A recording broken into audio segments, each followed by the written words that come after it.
ڈوبا لہو میں لوٹ کے آیا ہے ذوالجنا، سمجھی سکینہ بابا کو لایا ہے ذوالجنا، سر خاک پر پٹک کے پکارا وہ راہوار، سیدانیوں بچھڑ گیا مجھ سے میرا سوار، جلدی اتار لو یہ تبرک یہ ذوالفقار، ارے کٹتا ہے وہاں گلوئے شہنشاہ۔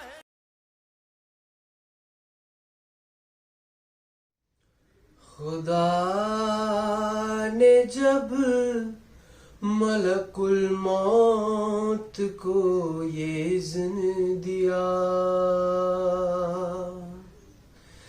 کہ روح حضرت سرور نکال کر لے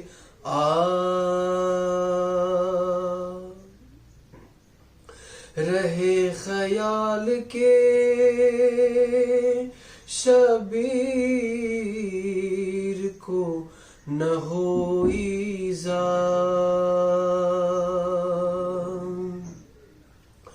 حسین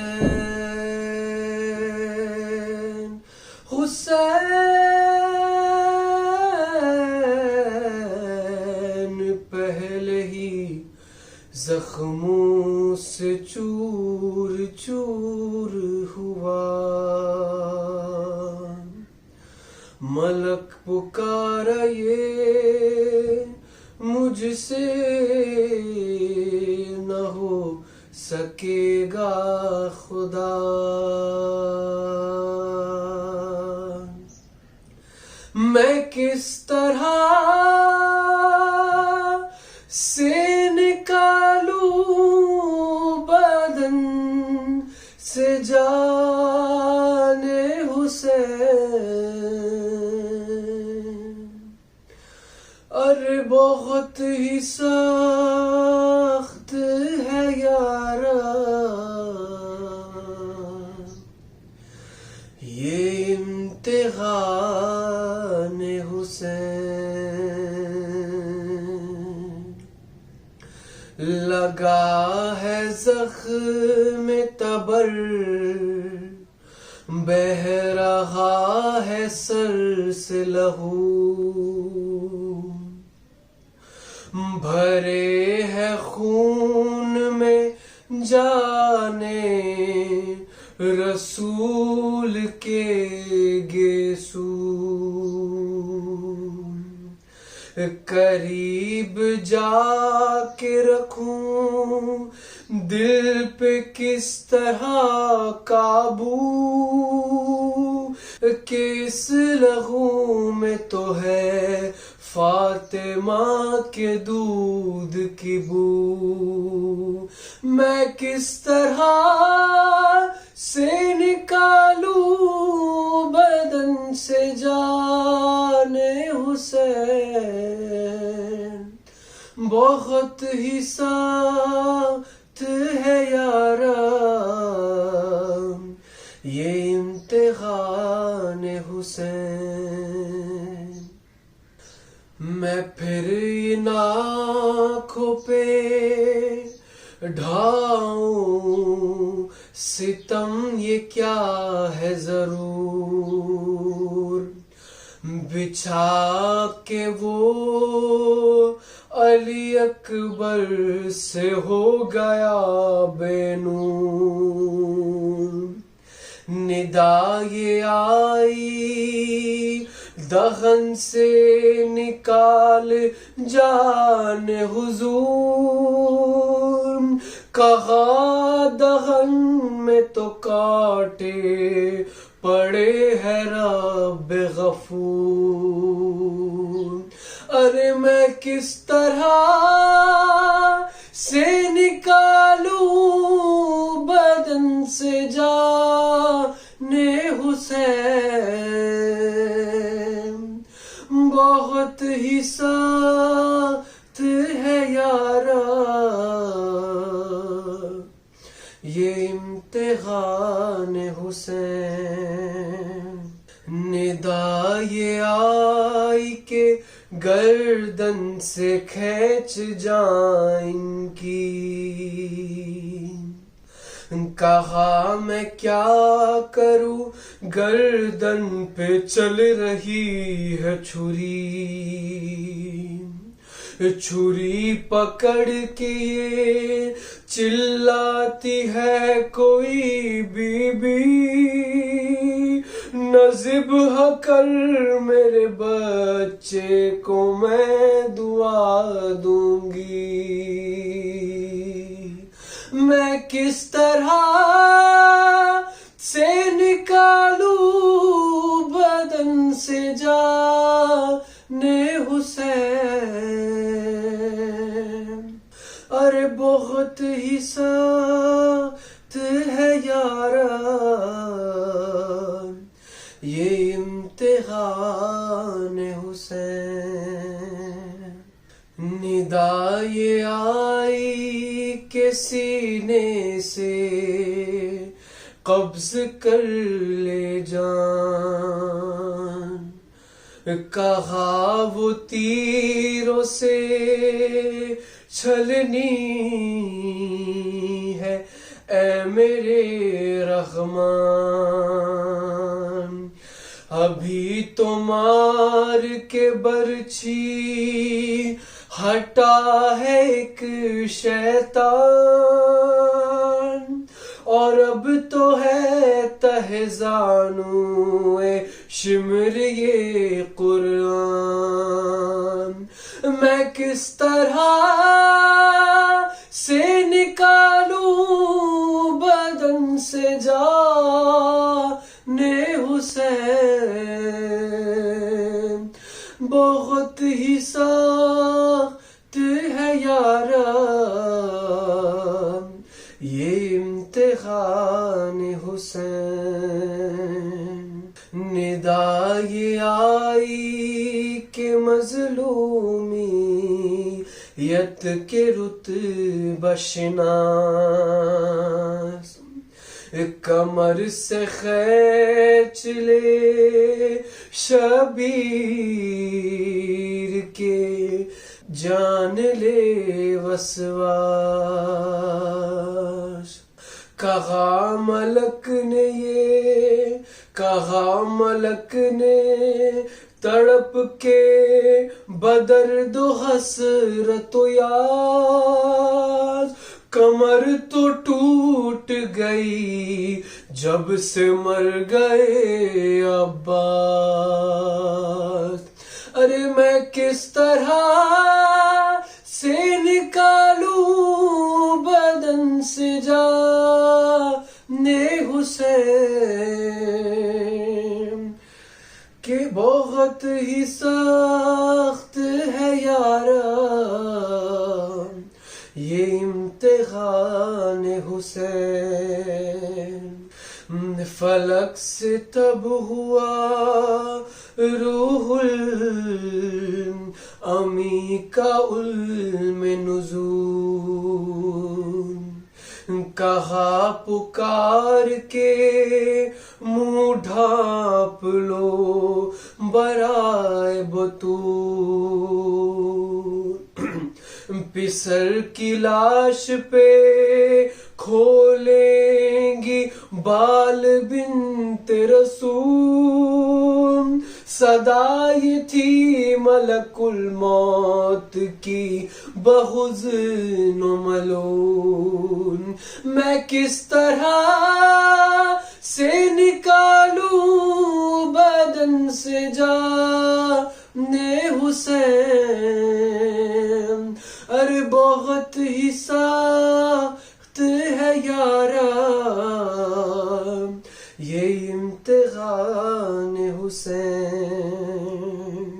مطیع حکم ہوں پر فکر ہے کہ یہ یزدان ہے ایک حضر ہے زخمی لگاؤں ہاتھ کہاں خدا پکارا یہ مشکل کریں گے ہم آسان نہ تو نکال میرے عاشق غریب کی جان میں خود نکال رہا ہوں بدن سے جان حسین کہ ختم ہونے کو اب ہے یہ امتحان حسین کہ ختم ہونے کو اب ہے یہ امتحان حسین۔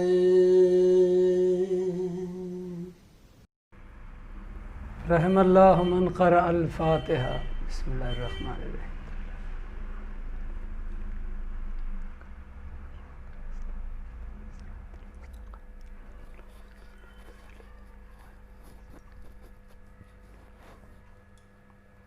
ولا حول ولا قوة إلا بالله العلي العظيم۔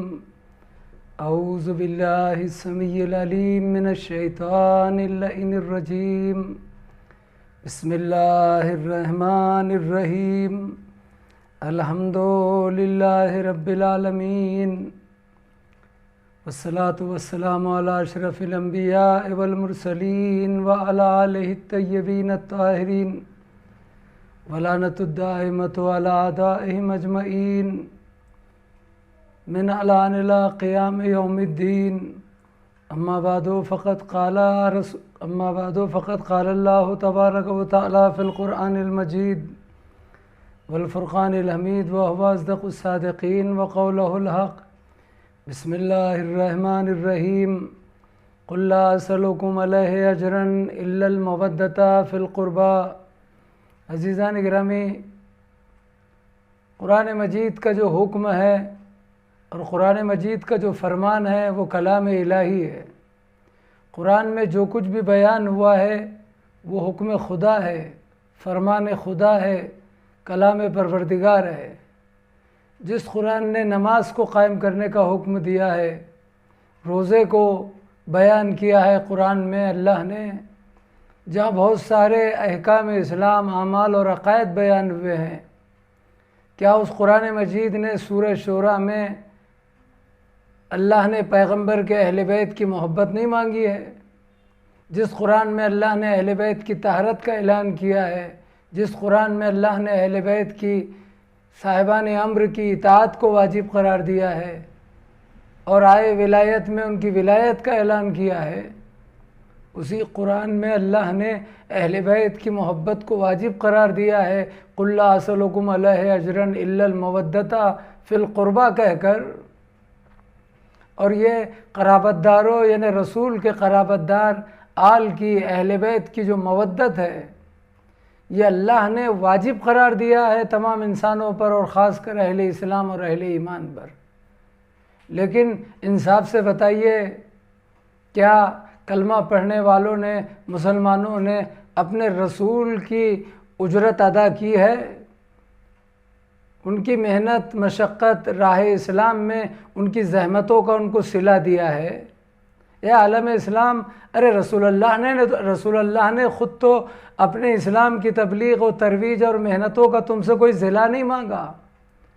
خود وہ پروردگار جس نے اپنے رسول کو دین دیا تھا تبلیغ کے لیے، اسی پروردگار نے اپنے حبیب کی زحمتوں کو دیکھ کر اجرت خود ہی طے کر دی کہ حبیب تیری زحمتوں کی، تیرے اسلام کی تبلیغ کی جو اجرت ہے وہ میں طے کر رہا ہوں، اور وہ ہے تیرے اہل بیت کی محبت۔ لیکن کیا کلمہ پڑھنے والوں نے محبت کا حق ادا کیا ہے؟ کیا یہی اجر رسالت ہے کہ رسول کا کفن بھی نہ میلا ہونے پائے، کہ لوگ رسول کی بیٹی کے گھر پر آگ اور لکڑی لے کر پہنچ جائے، جلتا ہوا دروازہ گرایا جائے، محسن کی شہادت ہو، اور اس کے بعد کچھ دن نہیں گزرتے ہیں تو پھر 40 ہجری میں علی کو شہادت دے دی جاتی ہے، 19 رمضان کو ضربت لگائی جاتی ہے؟ کیا یہ اجر رسالت ہے؟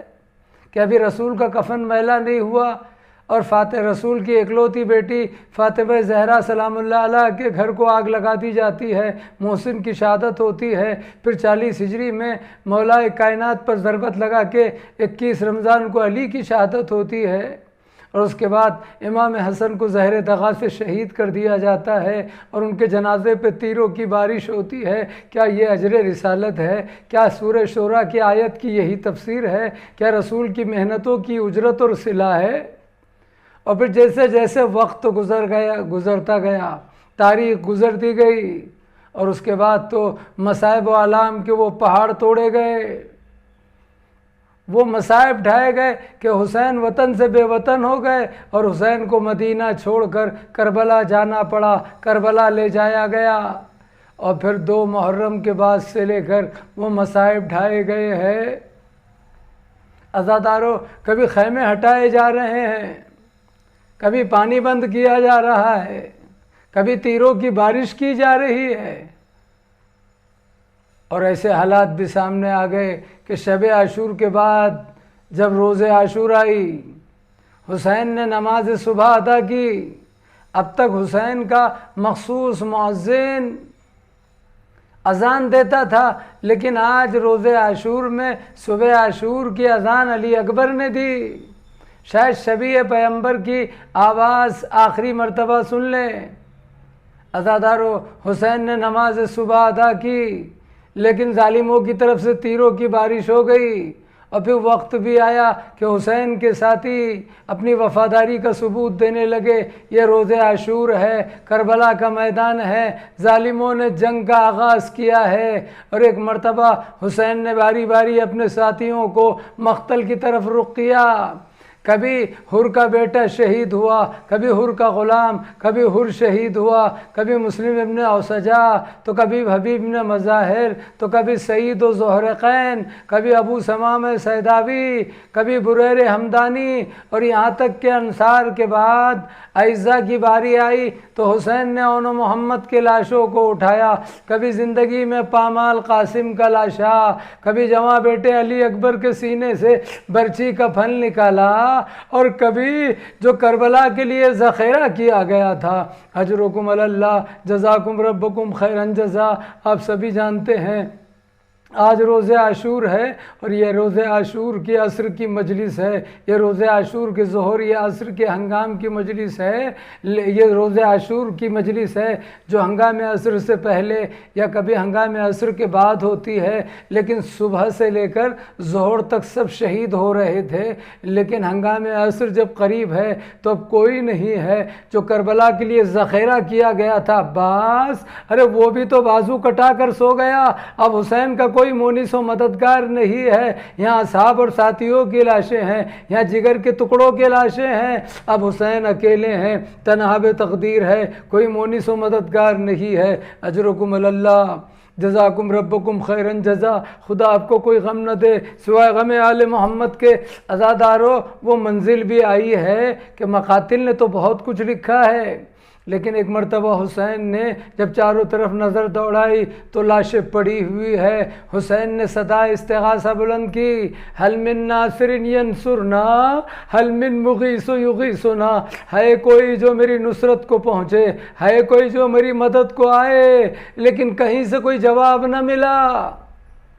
تو ایک مرتبہ علی و فاطمہ کے لال نے، نبی کے نواسے نے اپنے ساتھیوں کی لاشوں کی طرف مخاطب ہو کر آواز دی، اے میرے شیرو، تمہارا مولا آواز دے رہا ہے اور تم کوئی جواب نہیں دیتے۔ اجرکم علی اللہ۔ عزاداروں، مقاتل نے لکھا ہے جیسے حسین نے شہیدان کربلا کے لاشوں سے مخاطب ہو کر ساتھیوں اصحاب اور اعزا کے لاشوں سے مخاطب ہو کر بات کی تو کٹے ہوئے لاشوں میں حرکت پیدا ہوئی اور کٹے ہوئے لاشوں سے آواز آئی۔ بڑے بڑے علماء اور ارباب مقاتل باقاعدہ لکھتے اور پڑھتے ہیں، حسین کی صدا استغاثہ کے بعد جب حسین نے اپنے ساتھیوں سے مخاطب ہو کر کہا، میرے شیرو، میں تمہیں بلا رہا ہوں، میں آواز دے رہا ہوں، آج تمہیں کیا ہو گیا ہے؟ میرا دل یہ کہتا ہے یقیناً مولا نے کہا ہوگا، ارے کل تک تم سب کے سب ایک دوسرے سے مقدم اور فوقیت لے رہے تھے اپنے مولا پر جان قربان کرنے کے لیے، اور آج تمہارا مولا اکیلا ہے، آج تمہارا مولا تنہا ہے اور تم میں سے کوئی جواب نہیں دے رہا ہے۔ تو کٹے ہوئے لاشوں میں حرکت پیدا ہوئی۔ ارباب مقاتل لکھتے ہیں اور آواز آئی مولا ہم ابھی بھی آپ کی نصرت کے لیے تیار ہیں لیکن موت سے مجبور ہیں۔ ارے جن ساتھیوں نے کل یہ کہا تھا ہمیں ایک نہیں 70 مرتبہ 70,000 مرتبہ اگر قتل کر دیا جائے، ہماری لاشوں کو جلایا جائے اور ہماری راکھ ہوا میں اڑا دی جائے اور ایسا عمل بار بار کیا جائے تب بھی ہم آپ کی نصرت سے منہ نہ موڑیں گے۔ عزادارو، بس حسین نے ایک مرتبہ خیمے کا رخ کیا، اس لیے کہ اب تک خیمے کا رخ جو کر رہے تھے تو جو کربلا کے شہید جو صبح باری باری صبح سے لے کر ابھی تک حسین کی اجازت کے بعد خیموں کا رخ کر رہے تھے۔ کبھی اون و محمد گئے تھے، اما خدا حافظ ماموں نے اجازت دی ہے، کبھی قاسم گئے تھے، اما خدا حافظ چچا نے اجازت دی ہے، کبھی عباس نے خیمے کا رخ کیا تھا، کبھی اور شہیدوں نے خیمے کا رخ کیا تھا، کبھی علی اکبر پھوپھی کی خدمت میں آئے تھے۔ تو اب تک جو بھی جا رہا تھا اس کے بعد دوسرا شہید زندہ تھا، جو جا رہا تھا اس کے بعد کوئی نہ کوئی تھا۔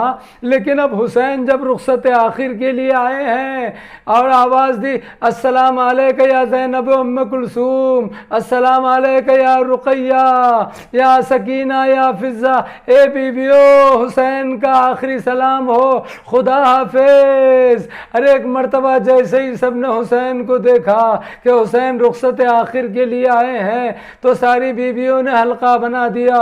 مقاتل نے بہت کچھ لکھا، اجرکم اللہ۔ بیویوں نے یہ کہا مولا جب اب آپ جا ہی رہے ہیں، اس لیے کہ اب تک علی اکبر آئے، اون محمد آئے، قاسم آئے، دوسرے شہید آئے، لیکن اب ہمارا مولا آیا ہے، اس لیے کہ اب تک بیویوں نے سب کو رخصت اس لیے کیا تھا، اس لیے میدان شہادت کی طرف بھیجا تھا کہ ہمارا مولا حسین بچ جائے، اجرکم اللہ۔ لیکن جب حسین آئے ہیں تو بیویوں نے کہا، بہن زینب نے کہا ماں جائے ہمارے درمیان سے گزریے گا۔ حسین بیویوں کے درمیان سے گزرے اور ایک مرتبہ جب بیویوں اور بہنوں سے ملاقات کر چکے تو حسین اپنے بیٹے سید سجاد کی خدمت میں آئے، اپنے بیٹے سید سجاد کو جگایا، بیٹا اٹھو خدا حافظ۔ عزادارو اگر سن سکتے ہیں تو سنیے، آپ بہت روئیں گے۔ اجرکم اللہ، جزاکم ربکم خیرن جزا۔ مقاتل کے معتبر رخ یہی ہے۔ ارباب مقاتل نے لکھا حسین اپنے بیٹے سید سجاد کو جگا کر ایک مرتبہ آواز دیتے بیٹا سجاد اٹھو۔ امام سجاد نے آنکھ کھولی، کہا بابا کیا ہوا، خیریت تو ہے، دشمنوں اور ہمارے درمیان کیا ٹھہری ہے، کیا ہوا ہے؟ حسین نے کہا کہ جنگ ٹھہری ہے۔ تو ایک مرتبہ سید سجاد نے کہا بابا چچا عباس کہاں ہے، میرا بھیا علی اکبر کہاں ہے؟ سجاد نے جیسے ہی سوال کیا، ارے وہ حسین کیا جواب دیتے، حسین سے رہا نہ گیا۔ کہا سنو میرے لال، تمہارے چچا اماں شہید ہو کر بازو کٹا کر فرات پر سو گئے، تمہارا بھیا اکبر بھی مارا گیا، بس اتنا سن لو، سب کے سب شہید ہو گئے، سب کے سب مارے گئے، مردوں میں سوائے تمہارے اور میرے کوئی زندہ نہیں ہے۔ ارے نہ جانے بیٹے کے دل پر کیا گزری ہوگی۔ بس ایک مرتبہ پھوپھی کو آواز دی سید سجاد نے، اے پھوپھی اماں ذرا میرا عصا دینا، میں عصا کے سہارے اپنے بابا کی مدد اور نصرت کو مقتل کربلا میں جاؤں گا۔ اجرکم اللہ۔ حسین نے سید سجاد کو سمجھایا، اے بیٹا اب تم بعد میں امام وقت بھی ہو اور تم ابھی اس حالت میں ہو کہ تم پر جہاد کا حکم نہیں ہوتا ہے، لہذا سید سجاد اب ہم جا رہے ہیں، خدا حافظ۔ ادھر حسین چلے، گھوڑے پر سوار ہوئے، لیکن اب تک علی اکبر گھوڑے پر سوار ہوئے تھے، حسین نے سوار کیا تھا، قاسم گھوڑے پر سوار ہوئے تھے مقتل کی طرف جانے کے لیے، تو عباس اور حسین نے سوار کیا تھا۔ یقیناً آپ بہت روئیں گے ان فقروں پر۔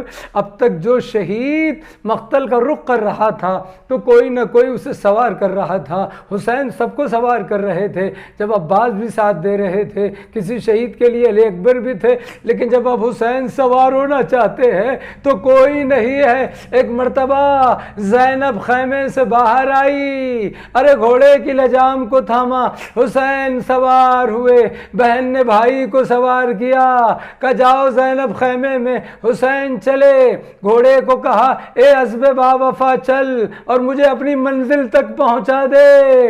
ارے گھوڑا آگے نہیں بڑھتا۔ حسین نے ایک مرتبہ گھوڑے سے کہا اے گھوڑے چل مجھے مقتل تک پہنچا دے، جو میری وعدے کی جگہ ہے، جو میں نے خدا اور نانا اور بابا سے وعدہ کیا ہے، اجرکم اللہ۔ لیکن گھوڑا نہیں بڑھتا۔ ایک مرتبہ گھوڑے نے اپنا سر اٹھایا، حسین نے نیچے سر جھکا کر دیکھا تو کیا دیکھا، ارے حسین کی ننھی بچی سکینہ گھوڑے کے سموں سے لپٹ کر رو رہی ہے، اے گھوڑے میرے بابا کو نہ لے جا۔ حسین گھوڑے سے اترے، سکینہ کو آغوش میں لیا، سینے سے لگایا اور سکینہ کو سمجھایا مقتل میں بہت کچھ ہے، لیکن بعض ذاکرین علماء پڑھتے ہیں کہ ایک مرتبہ سکینہ نے کہا بابا اب آپ بھی جا رہے ہیں تو ہمارا کون رہے گا، کون پرسان حال رہے گا، بابا ہمیں نانا کے مدینے کیوں نہیں چھوڑ دیتے، ہمیں نانا کے مدینے پہنچا دیجئے۔ حسین نے سکینہ کو سمجھایا، پھوپھی زینب کے حوالے کیا، بہن زینب کے، زینب میری سکینہ کا خیال رکھنا، یقیناً میرا دل کہتا ہے اور مقتل میں بھی شاید لکھا ہوگا جب آخری مرتبہ سکینہ کو محبت دے کر بہن زینب کے حوالے کیا ہوگا تو ایک جملہ ضرور کہا ہوگا، زینب ہم تو جا رہے ہیں، میری سکینہ کا خیال رکھنا، اور جب کبھی پانی مل جائے تو میری سکینہ کو پلا دینا، اس لیے کہ میرا اصغر تو نہ رہا میرا اصغر تو نہ رہا، شہید ہو گیا۔ بس حسین چلے، مقتل میں پہنچے، ظالموں کے سامنے خطبہ پڑھا، لیکن ان ظالموں پر کوئی اثر نہ ہوا۔ ارے حسین نے حکم خدا سے جہاد کیا، کتنے ظالموں کو واصل جہنم کیا، آواز قدرت بھی آ گئی، یا ایتھا النفس المطمئنہ ترجعی الی ربک راضیۃ مرضیہ۔ یہ سورہ والفجر کی آخری آیتیں ہیں۔ اے حسین اب شجاعت کے جوہر دکھا چکے، اب تلوار رکھو، اب صبر کے ساتھ ہماری بارگاہ کی طرف پلٹو۔ یا ایتھا النفس المطمئنہ، اے نفس مطمئن، ترجعی الی ربک راضیۃ مرضیہ، اپنے رب کی طرف پلٹا کہ تو اپنے رب سے راضی، رب تجھ سے راضی ہے۔ عزادارو، بس ایک مرتبہ ظالموں نے علی و فاطمہ کے لال پر چاروں طرف سے حملہ کیا، کسی نے نیزہ مارا، کسی نے پتھر مارا، کسی نے تیر برسائے، حسین گھوڑے سے زمین پر آئے۔